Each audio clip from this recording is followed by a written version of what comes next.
this working? I wanted to talk to you today about how we use these things that we're creating.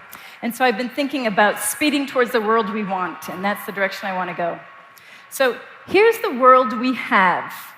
We built sprawled places after World War II, and then we built the interstate highway system. And those two pieces of heavy infrastructure profoundly gave us this destiny. So congestion and obese people. So I want to say that I feel like infrastructure is destiny. We reap what we sow. This is a very famous image I'm hoping you guys in transportation have seen before. So the space required to move 60 people. By car, takes up a lot of space. By bus, less space. By bicycle, also few space. And then on Twitter, I found this great thing that's just speaking to all of us with innovations out there. Here it is by car. Here it is by Uber. Here it is by autonomous car. Basically, if we keep doing the same things in the same infrastructure with the same regulations and the same taxation, we're going to end up in the same place. We really have to mix things up. And this is also the world we have. And I know that I'm going to say some things that you guys have heard before, but I feel like I can't say it often enough and to really set the stage for these few days that we have together. So here's the world we have, and this infrastructure is our destiny. I'm going to show a slide. Globally, is this year hotter or colder than the 20th century average? So here you can see that if you have been born since 1980, you have never experienced a cooler than average year. And over the last 5 years, they've been the 5 hottest on record. And as we know, that last July was the hottest month in the last 130 years of looking at these numbers. So scientists are telling us that under business as usual, we're going to warm the planet by 5 or 6 degrees by 2100. And if you're like me, what does that mean to warm the planet by 5 or 6 degrees? How can I understand that? How can I get that under my skin so I can really feel what that means? Because I certainly don't relate to that number at all. So I went and looked to see, when was the last time it was 4.5 degrees cooler? That was the last ice age. And where we're standing right now, and all across North America and Europe, it was under several kilometers of ice. And this is images of city skylines under kilometers of ice. So where I sleep in Boston was under 1.5 kilometers of ice. If you lived in Montreal, you're under 3.5 kilometers of ice.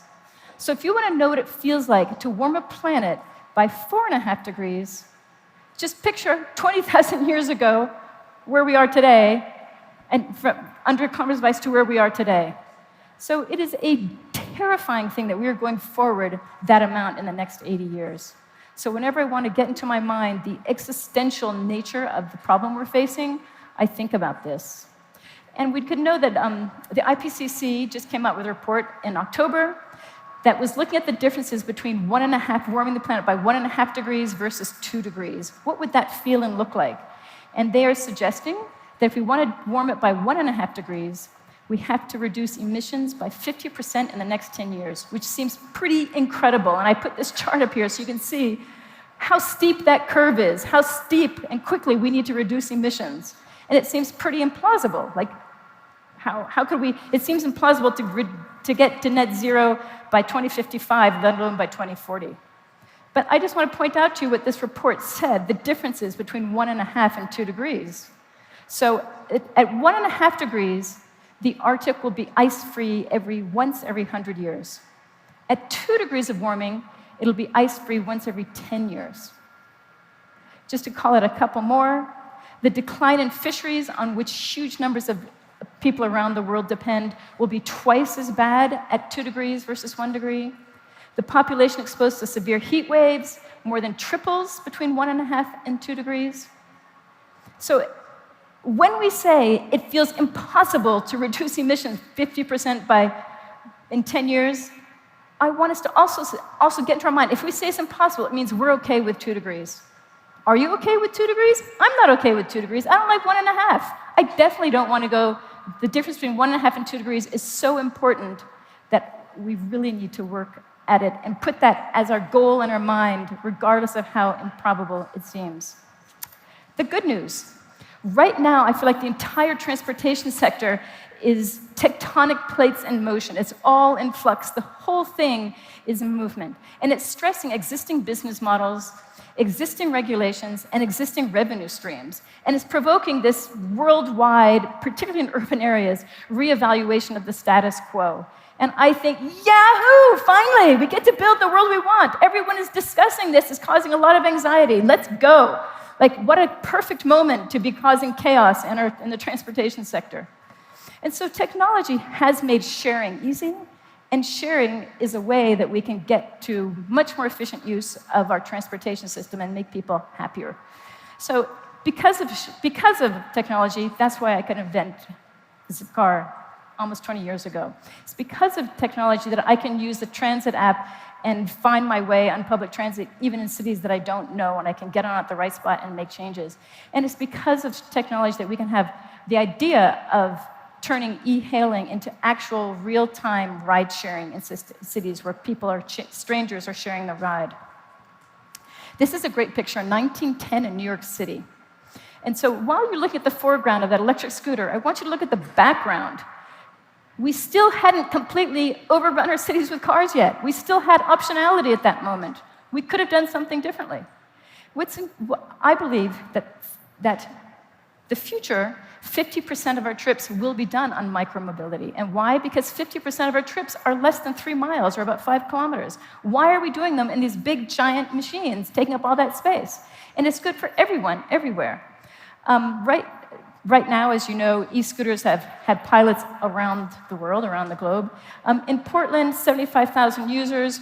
What struck me was when they looked to see who those users were, 45% of those people had never biked before. They had never been in a bike lane. This isn't environmentalists in their spandex doing whatever they think is right. No, these are brand new people. And 45% of those trips were going to be done by car. So this is an incredibly new opportunity. And then, of course, I just want to point out that where would people like to be doing this stuff? Definitely not on the sidewalk. If they had bike lanes, they would much, much prefer to be doing electric micromobility stuff in the street.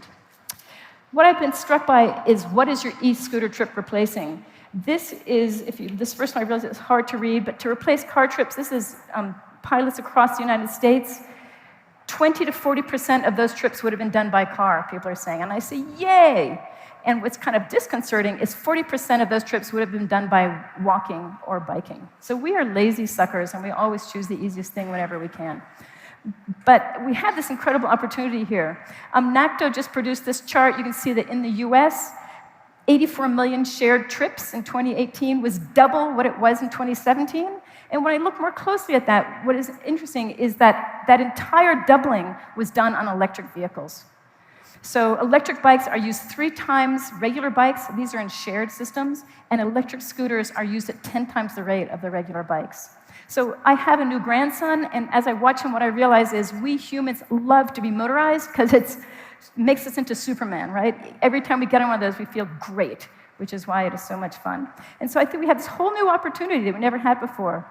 I also want to point out that technology has also made on-demand consumption and delivery terrifying, and that the rise of on-demand e-services has made us putting huge pressure on what happens on the curbs, and really going to be pushing retail in cities to really struggle, and we're seeing that today. So right now, 10% of retail is done online, and it's supposed to go to 60% by 2030.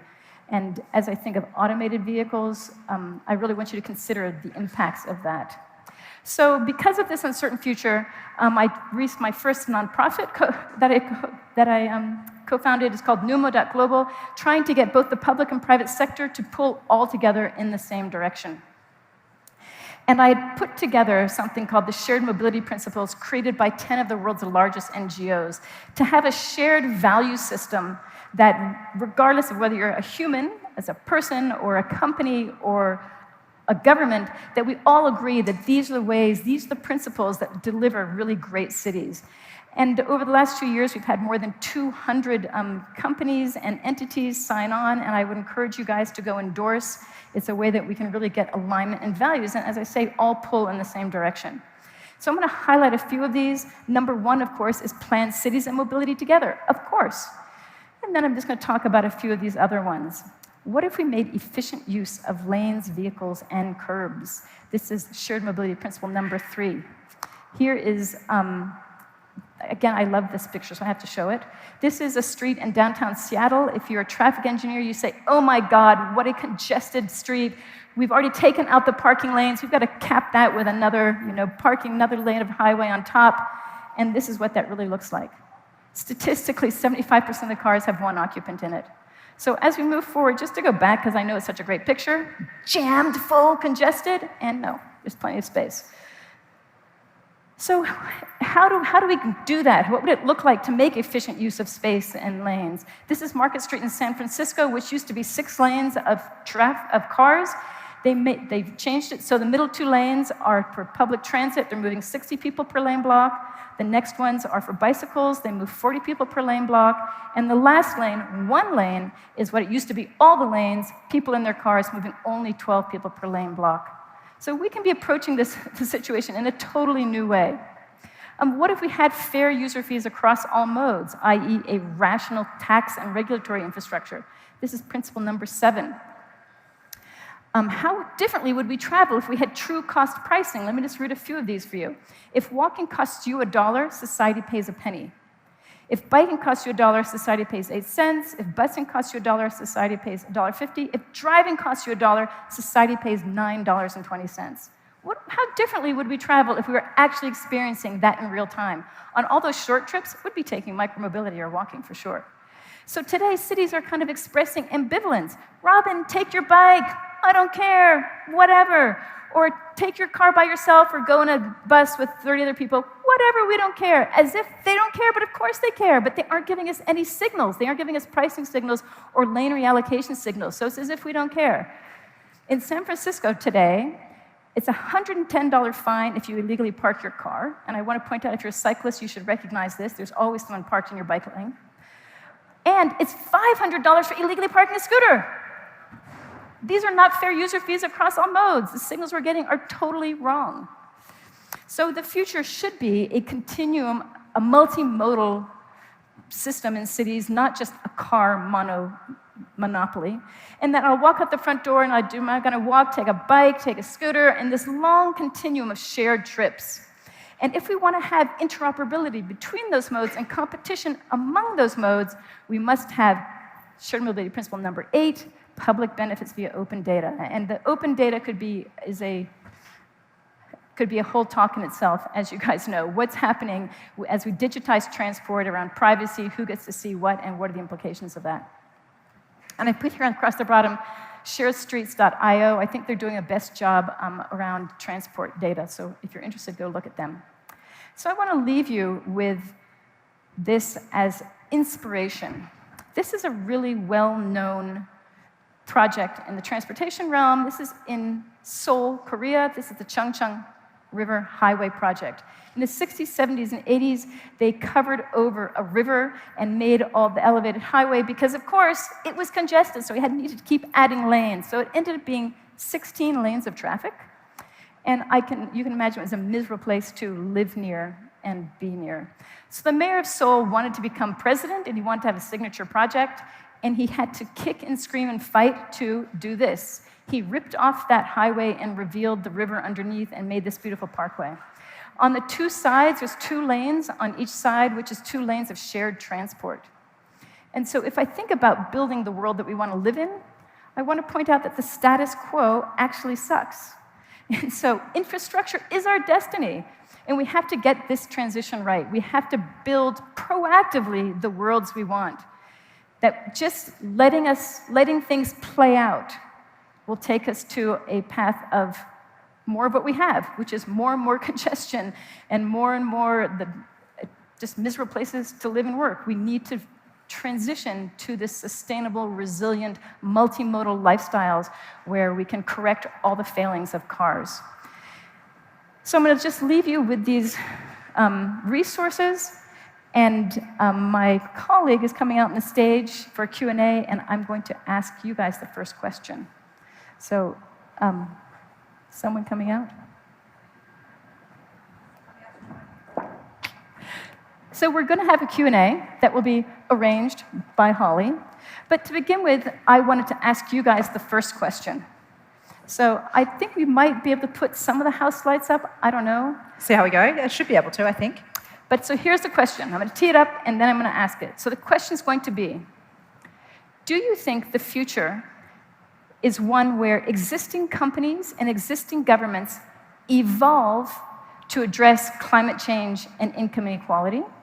Or will they be too slow and the people will rise up in revolt? Ooh. So my question for you guys is going to be, do you think the future between now and the next 10 years is an evolutionary one, or do you think it's one of revolution? So in order to ask this question, I want this to be anonymous. Everyone close your eyes. Close your eyes. I see some eyes open. Promise I won't look, okay? Close them. Are you closing them? If you believe the future, that we're going to succeed with addressing these issues through evolution, close your eyes. Please raise your hands. If you think the future is evolution, raise your hands. Okay, hands down. If you think the future is revolution, please raise your hands. Keep your hands up and look around. Ooh, Typically, we see about 80% of the audience is thinking the future is one of revolution. And of course, we don't want to have one of revolution. No. That revolution is 30 years of suffering and chaos. And so I personally, my mission right now is to speed the pace of evolution to avoid revolution. And I urge you all to become revolutionary evolutionists, to look around and realize that most people are thinking the status quo and the pace of change is too slow. Yeah. And you need to speak up and act more boldly and be more forceful in your transitions, that the change that you guys are all creating, that we really need to do it much faster and harder. And instead of thinking that when you do this, you're going to be the odd man out, recognize that a vast majority of people are thinking the same thing as you. So it's a time to be very forceful, so we get to that 50% reductions in the next 10 years and stop at 1.5 degrees of warming. Awesome. Ladies and gentlemen, Robin Chase, give her a hand.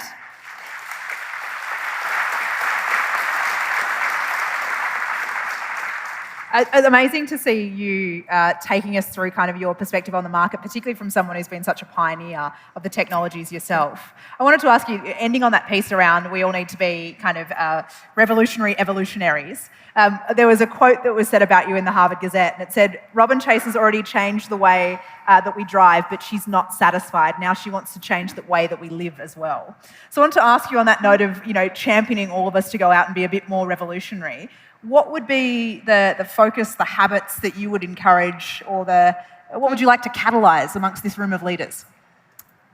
So I was speaking about it in this. So first off, another quick survey. Who has ridden on an electric bike? Raise your hands. That's great. And I urge every one of you in the next year to go try an electric bike. When you get on it, you will be astounded and amazed and have this huge smile on your face. It is a crazy thing. There was a study done recently about what was the happiest form of transport, and it was bicycle. And the least happy was really bad public transit made you really mad. Not surprised. So what I'm urging you guys to be out to do is to be, try an electric bike, be open to the street space reallocation and encourage that in your cities, be open in right pricing around cars. And I know that people hate status quo and they hate change, and you guys have to be pro-change. And so when they want to put bike lanes in your city, say great. When they want to charge more for parking, say excellent. When they want to do congestion pricing, go for it. Because this is the way we're going to move our cities from being car dominant to being multimodal. And multimodal is way more fun, way more resilient, and I want to say way better quality of life living in them. So I want to ask, how did you first get into this space to begin with? But also, the thing I find really interesting, you started what is now the largest car sharing scheme in the world in Zipcar. Then you kind of flipped the model and went to renting off your neighbours. How do you continue to bring an out-of-the-box perspective to the way that you're looking at challenges that have really faced us for some period of time? What do you do to be creative and stay innovative? I'm 60, and my daughter was telling me that, Mom, you're gonna start going downhill now. Well, that's friendly. And I think, no, I always have new good ideas. I really do think a lot about, if I see a problem, I think, why not me to fix it? So when you're out and about and looking at issues, right now I'm really deeply interested in the role of data and the implications of that, as I say, as we digitize our transport sector. So as I see problems that people aren't addressing, I do a lot of thinking around what are the implications of that, looking forward, and if I think forward, then how would I change it today? What needs to be done It's almost reverse today? engineering. So think reverse about future engineering, state, come back to now. And to be very specific about use cases, as we think about the things that we are creating, I think we fail to think through the actual use cases, that all of us can picture ourselves out there, our company at its fullest, greatest potential.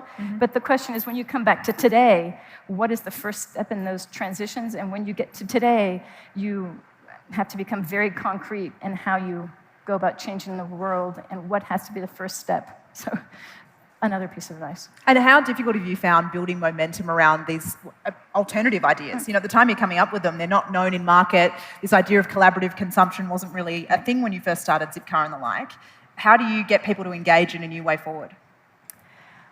I find that we often talk about, oh, I wouldn't be the first mover. So this is the other piece, that when Uber and Lyft were invented, initially people said, are you crazy? I'm never going to get in a car with this strange person, right? Or if you think of Airbnb, there's like no way in hell that I would stay at someone's house or have a stranger stay in my house. It was like, absolutely not.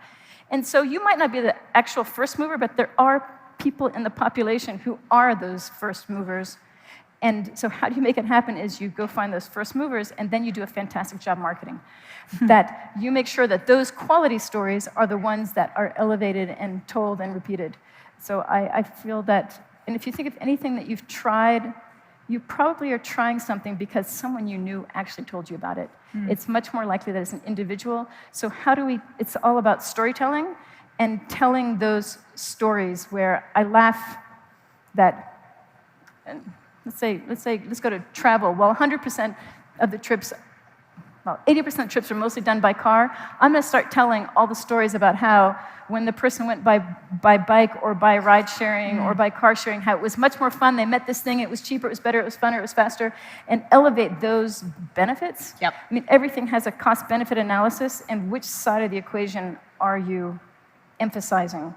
And around cars, I would say, we don't talk enough about the costs, and we have this imagination about the benefits. If you think of car ads, it's always the person driving out in some, I don't know, Grand Canyon or someplace where they're a lone car on the highway. I've never once driven in that environment, but that's what's marketed.